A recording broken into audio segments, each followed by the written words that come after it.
Hello, my name is Devin Pickron, and I will be speaking today about the use of telesitters to prevent falls in acute healthcare settings. I will explore the value or purpose of telesitters in acute healthcare settings to prevent patient falls, privacy and confidentiality considerations.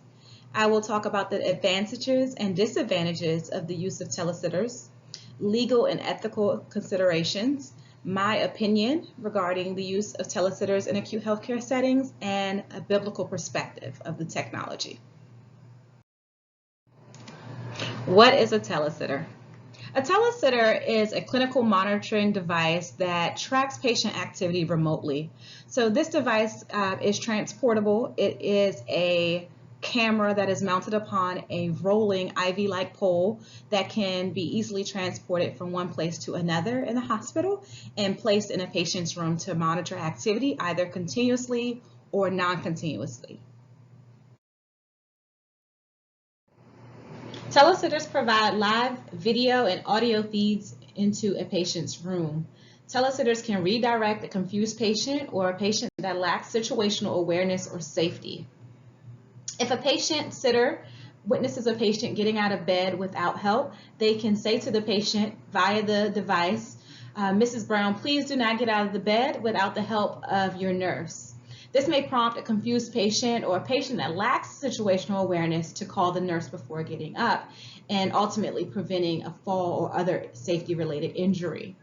It is important to assess which patients these devices would be appropriate for to ensure that the patient is actually redirectable. If a patient is not redirectable, they may continue in this situation to get out of bed without the help of a nurse.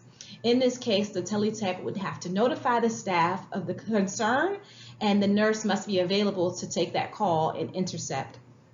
This interactive tool can prevent falls and other safety-related injuries. Telesitters. The use of telesitters are in place to prevent patient falls and other safety-related injuries. For most of us, we have experience with patients who are confused, who are maybe sundowning, who are experiencing hospital-acquired delirium and the such. And we want to do everything we can in our power to prevent patient falls and other injuries. Falls, according to WHO, are the second leading cause of unintentional injuries and deaths worldwide. Each year, an estimated 684,000 individuals die from falls internationally. And falls can lead to prolonged hospital stays, impact hospital reimbursement, and lead to the deterioration of clinical status for our patients.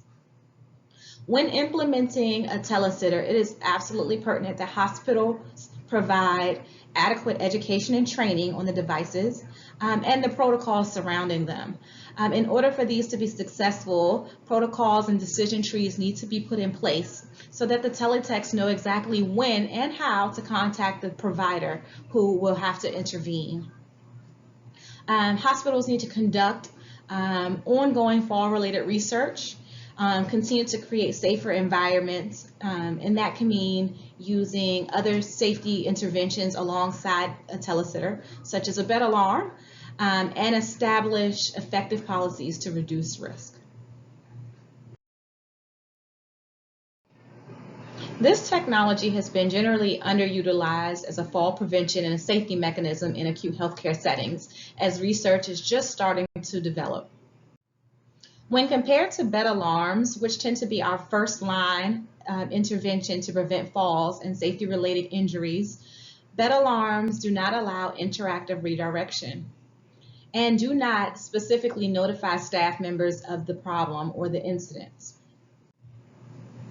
Whereas a teletech can describe exactly what the patient is doing and allow the nurse to use their judgment and experience to intervene. A patient who is confused and pulling at lines or pulling at IVs may be appropriate for this intervention as opposed to a bed alarm for patients who are specifically at risk for falls. A telesitter can redirect patients for other non-fall related tasks such as pulling at lines. Telesitters allow for the monitoring of multiple patients at a time, whereas a one-to-one sitter is less effective use of resources in that only one sitter can monitor one patient at a time, making this intervention more economical. I will discuss some recent research about the effectiveness of telesitters. Studies show that implementation of a new video monitoring technology can reduce falls in inpatient rehab settings. In this study, researchers specifically looked at patients in rehab and monitored and measured the effectiveness before and after during a certain period of time using telesitters. It was found that these patients were at specific risk for falls, as in rehab, patients are often encouraged to return to their previous state of independence, and that it was difficult to get patients to be able to delineate between when it was appropriate to call a nurse before getting up and when they should be independent, which was leading to falls. A second study showed that not only is video monitoring a safe intervention, it was more effective than patient companions alone in decreasing falls by expanding the number of patients who could be directly observed. So in this study, it showed that because one teletech was able to monitor a group of several patients, it was more effective at preventing falls because they had limited number of one-to-one sitters. Additionally, telemonitoring maximizes patient care and effectiveness of treatment. Telesittering is becoming more and more popular, and a number of publications illustrate the growing interest in the technology. Remote monitoring promotes safety in other high-risk situations, and studies show that nurses tend to perceive telemonitoring as helpful. Several advantages and disadvantages to the use of telesitters. Telesitters allow one tech to monitor multiple patients at a time. Protocols must be in place in order to ensure that appropriate responses to unsafe behavior is followed. This technology heavily relies on immediate clinician intervention. So if a patient teletech witnesses an unsafe behavior, they need to be able to get a hold of the patient's nurse, and the nurse needs to be readily available to intervene. This optimizes patient safety and can be used in conjunction with other safety interventions such as the bed alarm, chair alarm, etc. In the event that a patient does fall or have other safety-related issues, video footage can aid in post-fall analysis and prevention. A disadvantage of telesitters is that it relies heavily on the patient being redirectable to verbal intervention and cues. Appropriate assessment is pertinent. The nurse will need to be available to respond to a patient and, if undirectable, via verbal cues.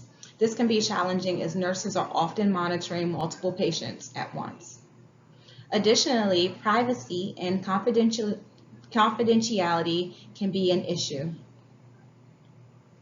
Techs may have to prioritize intervention. If a tech is monitoring several patients at once who are all engaging in unsafe behavior, the teletech may have to use prioritization to notify the nurses in a timely fashion.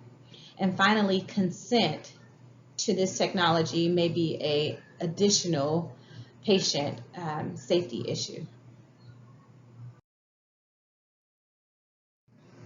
Legal and ethical considerations. Privacy and dignity are a concern when implementing a video monitoring technology in a patient's room. Privacy and dignity should be of the utmost concern and priority of a nurse. So whenever performing intimate exams or tests such as a full-body assessment or an echocardiogram or a bed bath where the patient might be exposed, it is pertinent to pause the video monitoring to protect the patient's safety and dignity. Consent. How do we obtain consent from our patients, and is it even necessary? Many of the patients that will be appropriate for this intervention are confused and have poor safety and situational awareness. Does HIPAA require written or verbal consent. No, it is our responsibility as healthcare providers to provide safe care and protect patients from harm, even if that is harm to themselves. Use of telesitters are highly effective and they help nurses in their day-to-day activity. Many times there are not enough sitters, at least in my personal experience, to go around for the patients who are appropriate for this sort of intervention or for one-to-one monitoring. And the use of a telesitter allows the tech to monitor multiple patients. However, while it is an excellent use of resources, it does not always save the nurse time in that he or she must be readily available to respond and intervene. Whereas a live one-to-one sitter would be able to save the nurse some time in that they can intervene and help redirect the patient. And the nurse coming into the room may not be necessary. Perspective. The idea of remote monitoring reminds me of how God sits high and watches low. He loves us and wants to protect us, even from ourselves. Luke 12:2-3 reads, "Nothing is covered up that will not be revealed, or hidden that will not be known. Therefore, whatever you have said in the dark shall be heard in the light, and what you have whispered in private rooms shall be proclaimed on the housetops."